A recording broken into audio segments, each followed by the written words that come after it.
Web serials இனி டிவிக்கு முன்பே சன் நெக்ஸ்ட் ஆப்ல ஜாலியா எல்லாருக்கும் முன்னாடியே பாருங்க. இப்பவே சன் நெக்ஸ்ட் ஆப்பை டவுன்லோட் பண்ணி சப்ஸ்கிரைப் பண்ணுங்க.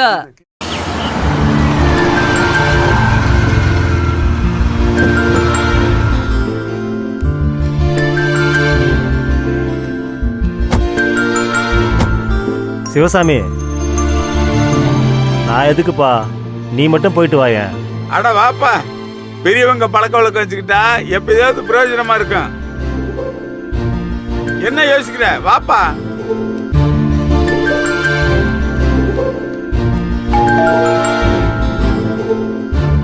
ராணி, இதோ வரமா.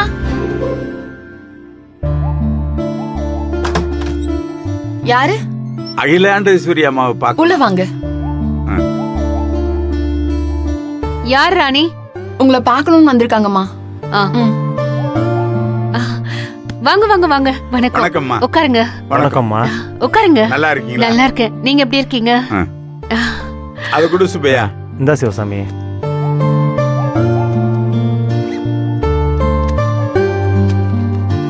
இந்தாங்கம்மா, நம்ம ஏழை இடத்துல அதோட டாக்குமெண்ட். ஓ, இதுல பணம் கட்டினதுக்கான ரசீது இருக்கு. அப்புறம் இது குத்தகைக்கான பத்திரம்மா. ஓ, நீங்க வருவீங்கன்னா வெயிட் பண்ணிட்டு இருந்தேன். ராணி, அதை எடுத்துட்டு வா. சரிம்மா. என்ன சாப்பிடுறீங்க? டீ, காஃபி, மோர்? இல்லங்கம்மா, அதெல்லாம் ஒண்ணு வேணாம். இப்பதான் சாப்பிட்டு வந்தோம். நம்ம வீட்டுக்கு வந்துட்டு எதுவும் சாப்பிடாம போனா எப்படி? இல்லங்கம்மா, இப்பதான் சாப்பிட்டு வந்தோம். ஓ, மா சார், லெமன். நானும் வீட்டுல லெமன் ஜூஸ் தான் சாப்பிடுவேன். நன்றிம்மா.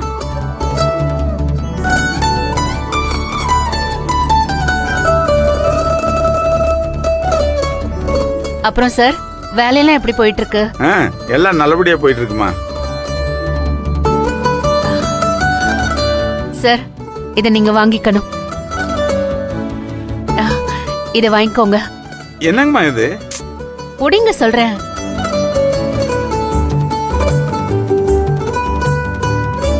என்னன்னு சொல்லுங்க. இது நீங்க எனக்கு ஏலம் எடுத்து கொடுத்ததுக்கான கமிஷன். ஐயோ, எனக்கு அதெல்லாம் வேணாங்க, நீங்களே வச்சுக்கோங்க. யாரு எனக்கு இந்த ஏலத்தை எடுத்து கொடுத்திருந்தாலும் அவங்களுக்கு நான் இந்த கமிஷனை கொடுக்க தானே போறேன். வச்சுக்கோங்க. நான் கமிஷனுக்காக இது பண்ணலங்க, உங்களுக்கு உதவி பண்ணணும்னு தோணுச்சு, அதைத்தான் செஞ்சேன். உங்க அன்புக்கு ரொம்ப நன்றிங்க. உங்களவுக்கு இல்லாட்டியும் நானும் ஓரளவுக்கு பணக்காரன் தாங்க. கமிஷனுக்காக வேலை செய்யற ஆள் இல்லைங்க. தப்பா நினைச்சுக்காதீங்க. நான் வரேன். சார் சார், ஒரு நிமிஷம். நீங்க கொஞ்சம் உட்காருங்களா? உட்காருங்க, உட்காருங்க. உங்களை பத்தி விசாரிச்சேன். நீங்க ரொம்ப நேர்மையானவர்னு சொன்னாங்க. இந்த காலத்துல நேர்மையானவங்க எல்லாம் எங்க பார்க்க முடியுது? ஆமாங்க, திருடக்கூடாது, யாரையும் ஏமாத்தக்கூடாது, அவ்வளவுதாங்க. நான் அப்படியே இருந்து பழகிட்டேன். வசதியாவும் இருக்கீங்கன்னு சொன்னாங்க. உங்க அளவுக்கு இல்லாட்டியும் ஓரளவுக்கு வசதியா இருக்கேங்க. ரைஸ் மில்லு, மரக்கடை, நலபலன்னு வசதி கொண்டும் குறைச்சிடலைங்க. 2 பசங்க, எல்லாத்தையுமே 2 வாங்கி வச்சிருக்கேன். 2 ரைஸ் மில்லு, 2 மரக்கடை, 1 தியேட்டர் இருக்கு, இன்னொரு தியேட்டர் ஆரம்பிக்கிறதா இருக்கேன். உங்க ஊர்ல 2 சினிமா தியேட்டர் வச்சு என்ன பண்ண போறீங்க? அதுக்கு பதிலா டவுன்ல 2 ஷாப்பிங் காம்ப்ளெக்ஸ் வாங்கினா ஃபியூச்சர் நல்லா இருக்கும்ல? ஐயோ, அந்த அளவுக்குலாம் என்கிட்ட வசதி இல்லைங்க, யோசிக்கவும் இல்லை. அதெல்லாம் உங்களுக்கு நான் ஏற்பாடு பண்ணி தரேன். என்னம்மா சொல்றீங்க?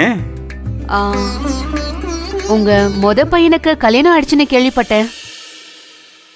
அடேங்கப்பா, சிவசாமிய பத்தி எல்லா விஷயங்களையும் விரல் நுனியில வச்சிருக்கீங்களே. நாம ஏன் சம்பந்தம் வச்சுக்க கூடாது?